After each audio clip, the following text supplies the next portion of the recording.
च्यानललाई सब्स्क्राइब गर्न नबिर्सनु होला किनकि हामी टेक्नोलोजी भिडियो नेपाली भाषामा लिएर आउनेछौँ। साथीहरु, आज म तपाईलाई तपाईको एप्पल एकाउन्ट कसरी बनाउन सकिन्छ भन्ने कुरा देखाउन गइरहेछु। एप्पल आईडी जुन चाहिँ तपाईले मोबाइल आइफोन किनेपछि चाहिने कुरा हो। यहाँ दुईटा मेथड छ, एउटा फोनबाट र एउटा ल्यापटपबाट। म चाहिँ तपाईलाई ल्यापटपबाट इजी मेथड देखाउने छु। भिडियोमा हेर्नु होला। यसरी चाहिँ यदि तपाईसँग कुनै मोबाइल शप छ र तपाई आइफोनको एकाउन्ट बनाएर दिदै हुनुहुन्छ भने तपाईलाई पनि काम लाग्ने कुरा हो। र तपाईले नयाँ सेट लिनुभएको छ भने पनि यो चाहिन्छ।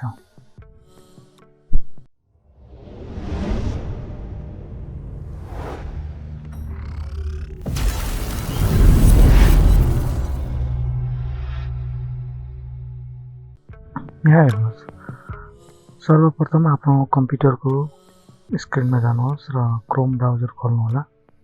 त्यहाँनिर एप्पल आईडी भनेर सर्च हान्नु होला। त्यहाँनिर जुन लिङ्क आइरहेको छ त्यो लिङ्कमा हेर्नु भने एप्पल आईडी भनेर लेखेको छ, त्यो वेबसाइटमा क्लिक गर्नु होला।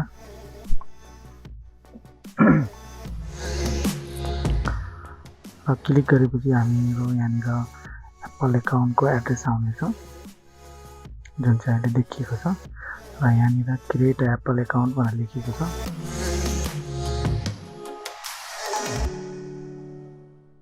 साइन इनमा जानुहोस्।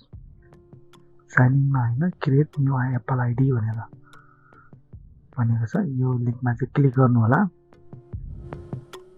त्यसपछि तपाईको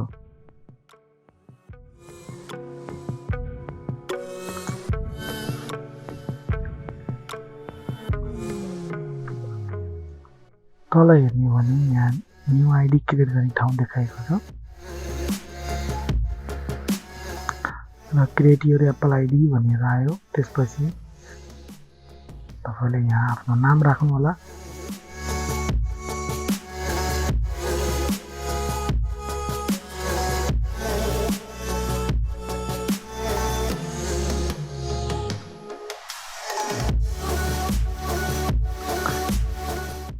अनि डेट राख्नु होला। त्यसपछि कन्ट्री चुज गर्नु होला, कुन देशबाट तपाई हुनुहुन्छ।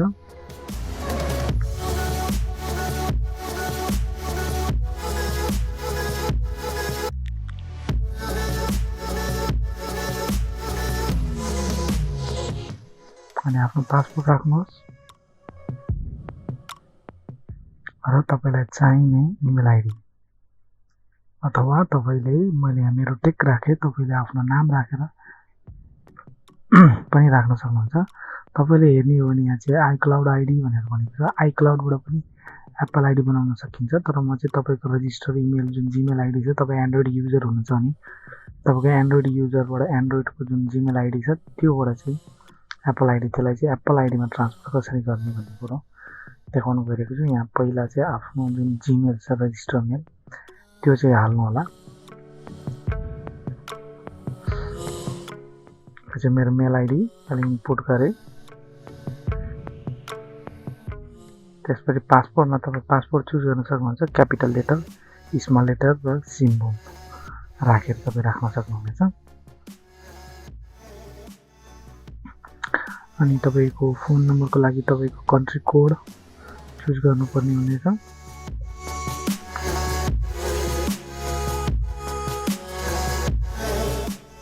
अनि त्यसपछि यहाँनिर छ तपाईको फोन नम्बर राख्नु होला। त्यसपछि अल राइट क्लिक टिक टिक गर्नु होला र कोड त्यहाँ जुन जे लेखेको छ त्यो चाहिँ भेरिफिकेसनको लागि राख्नुपर्ने हुनेछ। जेडसी यास फाइल र कन्टिन्यू गरिदिनु होला।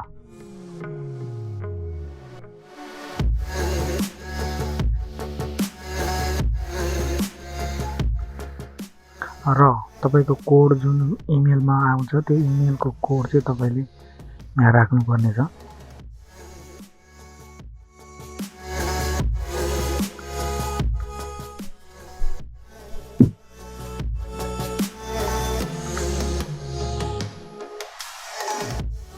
आफ्नो जीमेलमा जानुहोस्, नभए मोबाइलमा छ भने मोबाइलको जीमेल एपमा गएर पनि हेर्न सक्नुहुनेछ।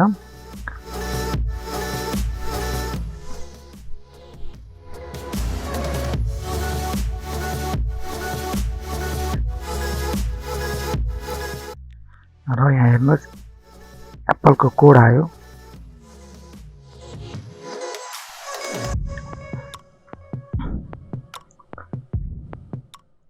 मेरो चाहिँ अलि नेट स्लो भएको कारणले अलिकति लोडिङ लिइरहेको छ, तैपनि म तपाईँलाई स्टेप बाई स्टेप देखाइरहेको छु।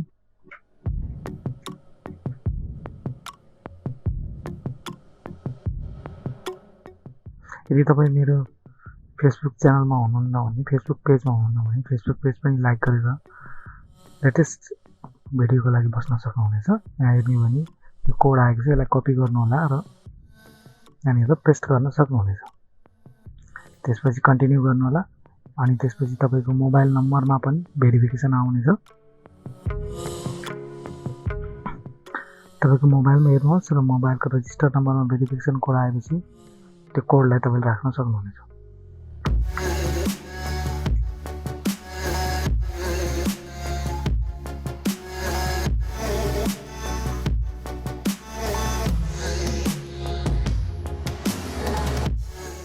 यसरी चाहिँ तपाईँको चाहिँ एप्पल एकाउन्ट बन्नेछ र तपाईँले यो इमेल आइडी पासवर्डलाई चाहिँ आफ्नो कुनै पनि फोनमा अथवा कुनै पनि म्याकबुकहरूमा चाहिँ तपाईँले लगइन गरेर तपाईँले पूर्ण रूपमा युज गर्न सक्नुहुनेछ। यदि कुनै प्रब्लम्सहरू भएको छ भने मलाई कमेन्टमा लेख्नुहोला, म त्यो सम्बन्धी भिडियो लिएर आउनेछु। र अरू केही सम्बन्धी नयाँ चिज थाहा पाउन चाहनुहुन्छ भने हाम्रो च्यानललाई सब्सक्राइब गर्न नबिर्सनु होला। हामी यस्तै टेक्नोलोजी सम्बन्धी भिडियो नेपाली भाषामा लिएर आउनेछौँ।